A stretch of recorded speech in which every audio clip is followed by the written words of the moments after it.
New Thought Media Network. We are a global broadcast network of positive music, media, and entertainment, inspiring humanity's evolution along the journey of enlightenment and creating a world of love, peace, empowerment, and prosperity for all. New Thought Media Network. Positively inspiring.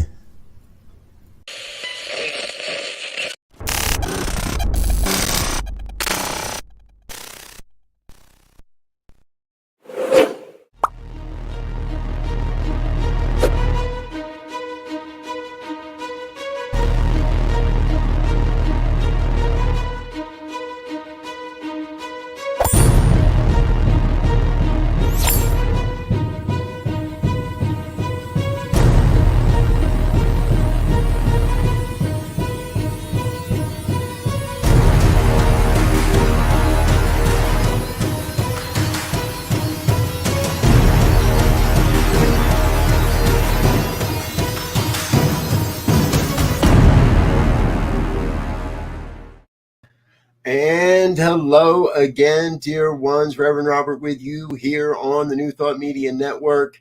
It's Friday night at 5, and that means it's time for the good news here on New Thought Media Network. We do this every Friday evening, a collection of the good news stories that I have found from around the internet on various different platforms that I think you'll enjoy and will be able to take into your weekend and share with your friends as well. Thank you to our producer, Diego, behind the scenes, flipping through the banners, letting us know what's going on and controlling, a whole lot of things, including the timing of this program. So thank you, Diego, for keeping us on time as you always do in conscious. All right, first story of the night.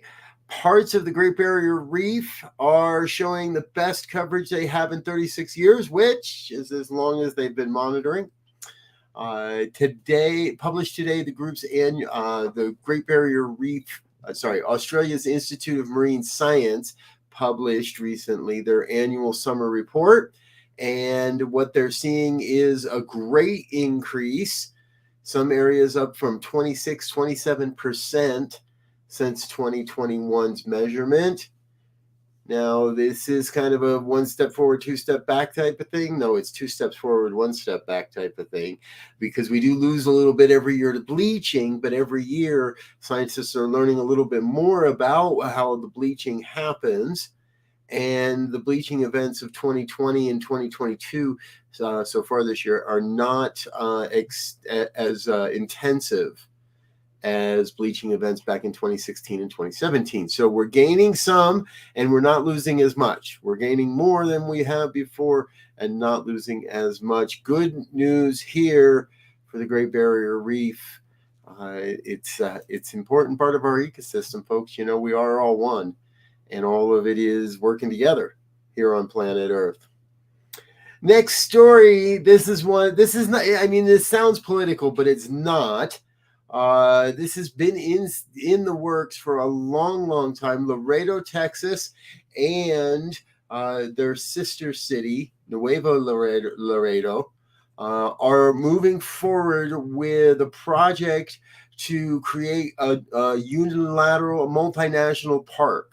Multi-bordered multinational park. Now, you would still have to go through customs between each side, and you couldn't just cross the border willy-nilly. However, these two towns have long been border cities, and this area was earmarked for a big, huge steel wall under the Trump administration. That is no longer so, and they have a group of nonprofits that are working, specifically a group called No Border Wall Coalition, to make sure that border wall doesn't go up and split this city. It really is one city, and the border just kind of happened to find its way in between. So the good news is the people of Laredo and Nuevo Laredo are working together to ensure that that doesn't continue to happen. This is a great story of oneness, of coming together and recognizing that we're all one people. We're all working. We're all living this thing called life.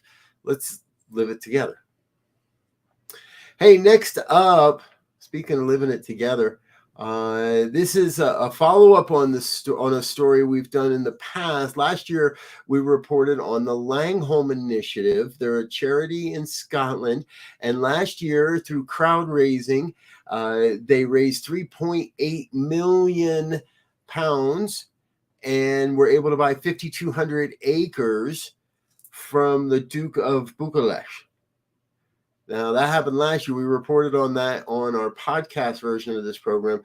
This week, well, they picked up another 5,300 acres, and they got a better bargain, only 2.2 million pounds for that to 5,300 acres, pretty much doubling the size of their conservatory. And this is all part of the Taurus Valley Natural Reserve.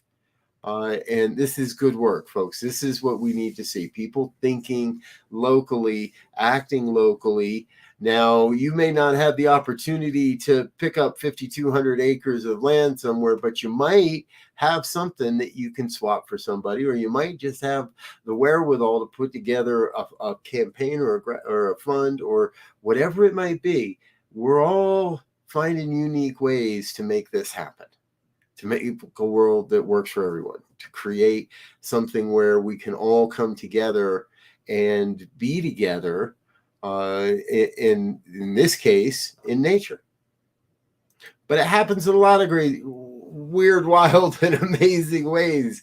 Our next story tonight is one of those ones that just makes me go, turns out that Douglas and Tamaris were about to get married. And as they showed up as the bride showed up at the church, they recognized there was a stray dog lurking about.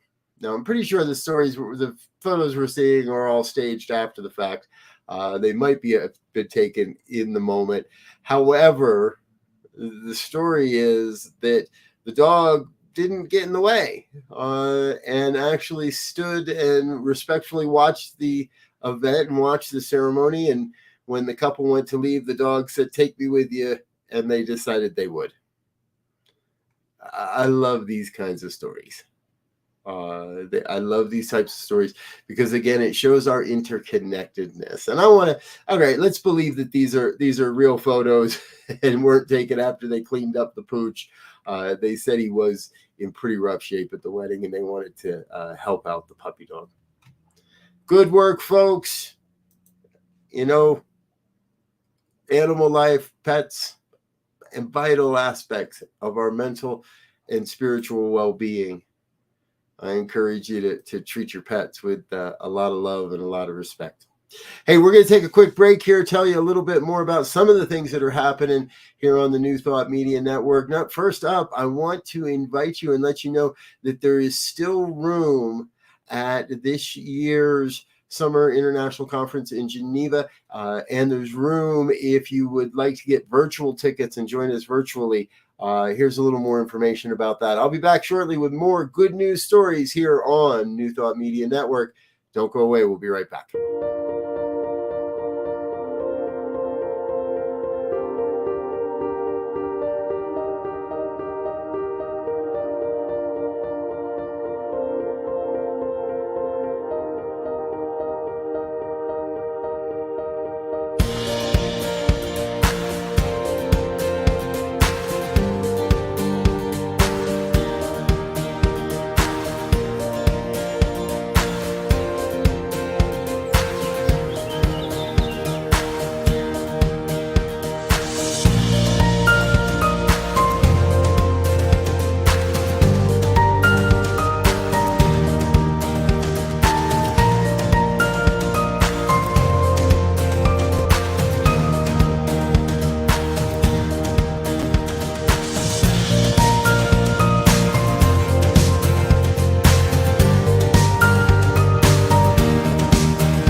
back with more good news here on the New Thought Media Network. Reverend Robert with you here on a Friday evening.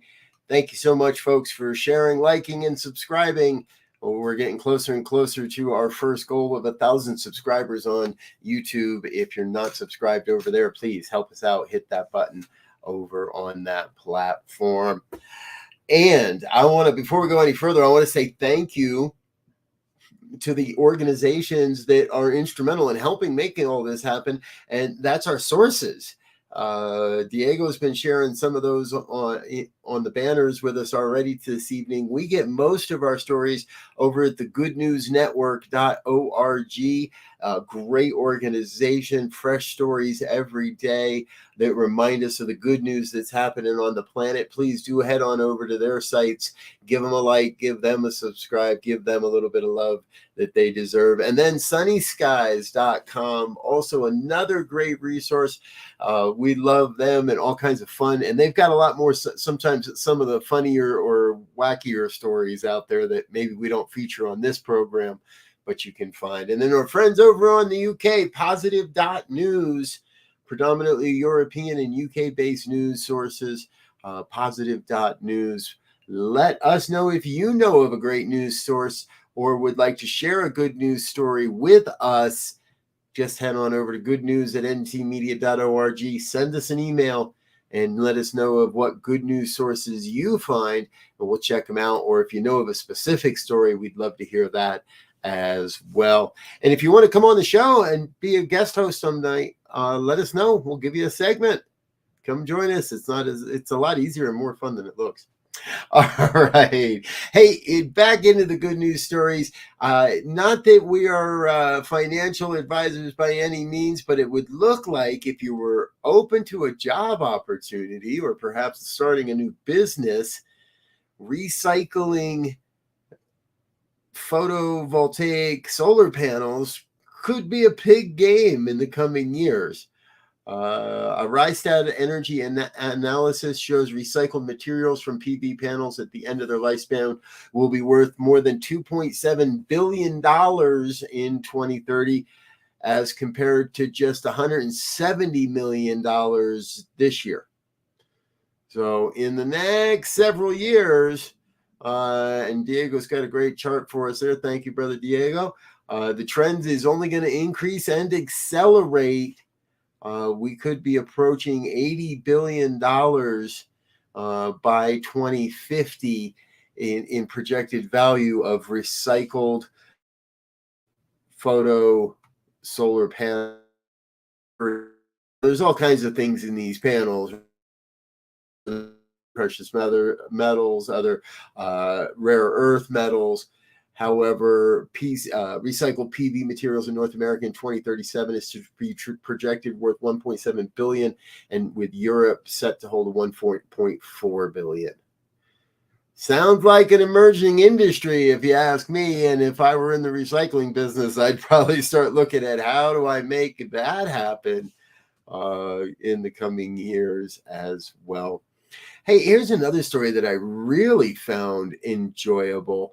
Mostly because I love music. And as I read through, there's a lot of things in here that are like, oh, wow, yeah, I've always known this, but here it is with some scientific research behind this. This is Louis. Louis found that older adults who listen to some of their favorite music, including the Beatles, connected and their connectivity in the brain increased. Now, she's a part of a multidisciplinary team, other music therapists, neurologists, geriatric psychiatrists. What this team has discovered is that music bridges the gap between the brain's auditory system and reward system. I think I could have told you that. We feel rewarded when we hear good music. We want to move. We want to dance. Well, there's something about music that is the functional connectivity between the auditory and reward system. And that's why music is so special and able to tap into these seemingly very general cognitive functions that are suddenly very, very engaged in folks with dementia who are hearing music.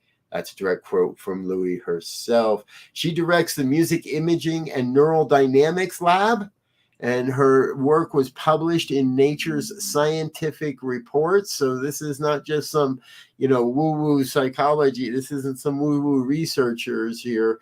It goes into very good, very scientific research published. And playlists, the study includes things such as playlists and the need for those to be different for different people. Music's ability to calm older adults and people with mental illness is well documented, said Louis, but what's less known is how and to what extent music can help improve memory, cognition, and executive function. That's something we're working on right now. I love this. She concludes by saying, we're trying to design these new therapies to take advantage of the rhythmic properties of music and the rhythmic properties of the brain, and the tuning of neural populations towards the acoustic signals of the music might be useful for improving cognition. I think it is. I always feel smarter when I get done listening to a good tune, don't you? Good news, folks. I love how music is integral to everything we're doing. Hey, let's do a follow-up. Now, we've been following this story for a few years because we reported on this last year, and I know we reported on it in 2020, and I believe we reported on it even in 2019, way back when, before when this was still a podcast. There's a neighborhood outside of Peoria, Illinois, for the past 9 years. Suzanne Miller started 10 years ago. She started this 10 years ago.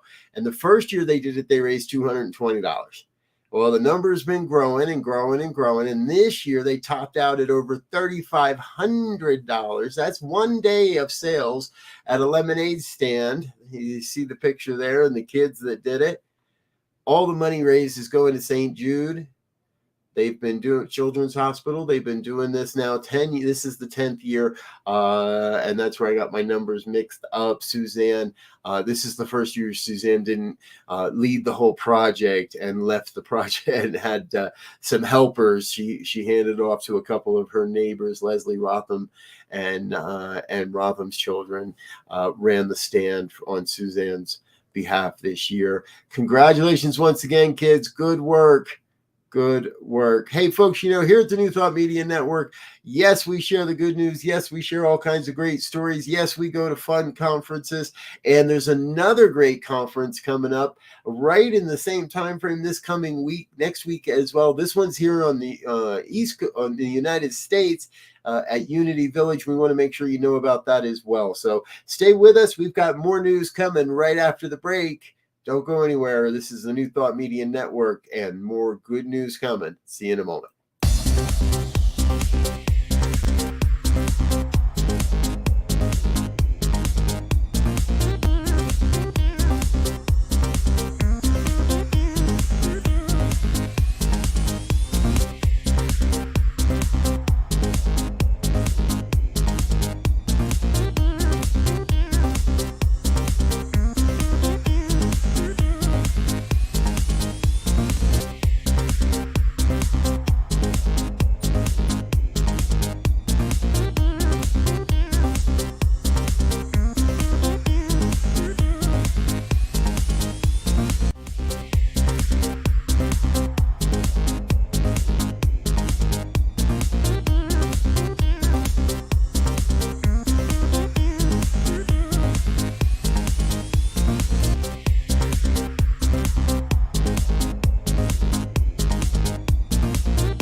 And we're back with more of the good news here on New Thought Media Network. It's a Friday evening, hot and muggy here in Colorado. I trust the weather's better where you are. Hey, folks, be sure send us an email at goodnews@ntmedia.org with all your good news stories. We'd love to feature one of the stories you find here on the program. And be sure to visit our links in the show description. So all of our shows, all of our stories, you can follow up more. Many of these have videos you can check out and other images and such like that. So follow up and do a little more on your own in our stories. Okay. Next up on our third segment, trains in England were recently disrupted thanks to a 3-foot giant tortoise. Now, folks were able to eventually save this tortoise from any real damage. He did suffer some shell breakage, had a little breakage to his shell. You can kind of see it there, but all his organs were intact. Everything was okay. It says here that tortoises can move quite quickly when they want to, and he was up almost a half a mile from his home. He escaped from a shelter where he lives. They don't share the tortoise's name, but I'm sorry, they do it. It's Clyde. So Clyde made his daring escape, ended up on the tracks, running from the law, maybe, I guess. And but a number of good citizens were able to alert the train authority and their workers. They were able to save him, get him back to his home. Hey, here's another. So I'm glad Clyde's safe. Here's an interesting story that I found. There's a great video here, and we want you to head over to the website so you can watch the video. It's a drone. Now, these are being pioneered on the beaches of Spain, and the company's called General Drones, and they've supplied up to 30 of these to be used. And it's a pretty big size drone. That picture there makes it look smaller than it really is. It's a pretty big sized drone. And the idea is that it flies out over the ocean, is controlled from land, and drops a life jacket to swimmers in distress. There's a really good video of how a young teenager was in distress.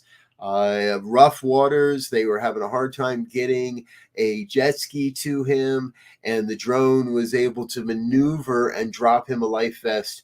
He was able to hang on to that until they were able to get the jet ski in place and effect a rescue. Because of the heavy waves, it was a very complicated maneuver, but they were able to bring the young man out alive.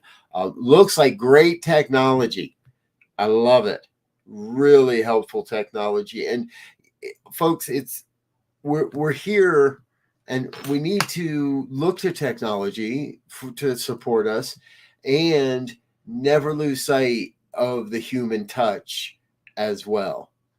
Our next story is introducing you to a true human hero. 7-year-old Messiah is a hero after he helped rescue a 3-year-old toddler that was drowning in a swimming pool. This all happened in Sacramento. It all happened last week. Messiah was at the pool at his apartment complex, and when he got there, he noticed something out of the ordinary, went running and jumped into the deep end of the pool. There was a young child of 3. They were able to revive the child, bring him up. Adults kind of caught an idea of what was happening. That's Messiah on the left there, and I think it's his sister, relative Savannah. They were able to call 911. One of the people there was trained in, was able to perform CPR. Important part there, folks. Always, if you can, get your CPR training updated. I'm a little overdue on mine. I'll admit that. I need to get out there and get that done again. But take that training. They were able to transport the child, and the child was on life support, is expected to make a recovery. What a great story. Congratulations, young man, Messiah. Thank you so much for being a hero, for just going the way, doing what needed to be done, and getting it done. And folks, sometimes we don't even know who those people are, that go out of our way. Our final story tonight comes to us as one of those good news stories out of Kentucky. If you haven't heard, there's been some serious flooding happening in eastern Kentucky. And the story is that a young man, Randy Polly, witnessed this. Now, Polly reported this to CNN. He got stranded on a piece of high ground, dry land in Whitesburg, Kentucky. After a few hours, he heard shouting and screaming from across the street, which was now a river, and it was people calling for help. He tried to call 911 emergency services, but they were overwhelmed. And it was about at about that time that he noticed someone had jumped in and was swimming towards the house. Person swam, started banging on the doors and the windows. All in all, Polly said it took about a half an hour, but the man was able to get inside the house and able to rescue 3 people. 98-year-old Missy Crevetti. Missy is a member of the family. She said that her grandmother and uncle and brother were all safe. 3 generations. The man who swam and got them out of the house, no idea who he is. Didn't stick around to say, didn't stick around to be thanked, didn't stick around to be interviewed. Just did what he had to do, got the work done, and got out of there. So, sir, I doubt you'll ever see this broadcast, but in case you do, kudos to you. Congratulations. Thank you so much for being who you are and doing what you do. You know, folks, it takes a village. It takes all of us working together. And no matter what it might be, when the time is there, I know that we're all doing what we need to do to get the job done. Before we go tonight, I want to say thank you to our sponsors and committed givers, those that make sure we're able to do this work and share on that good. If you'd like to be part of our committed giving campaign, please head over to the website, ntmedia.org, click on donate, and we'll get some, and you'll have an opportunity to that. In the meantime, please take 30 seconds and help us say thank you to our committed givers. On behalf of everyone at New Thought Media Network, thank you for being a member of our virtual family. Your financial contributions help share the New Thought message with people from around the world. Please visit and contribute at www.ntmedia.org/donate. New Thought Media Network, come be you. And please like, share, and subscribe. Until next time, peace and blessings. All right, folks, thanks for being with us. Stay tuned. Coming up next in just 30 minutes, Pastor Michael Mangus and the Friday's Fireside Chat starts at 6 o'clock Mountain Time. And, of course, our evening prayers, 8:15 Mountain Time here on the New Thought Media Network. I'm Rev Robert. I'm out of here for now. I love you. I can't wait until we connect again. But until then, I want to wish you peace and richest blessings. Bye now.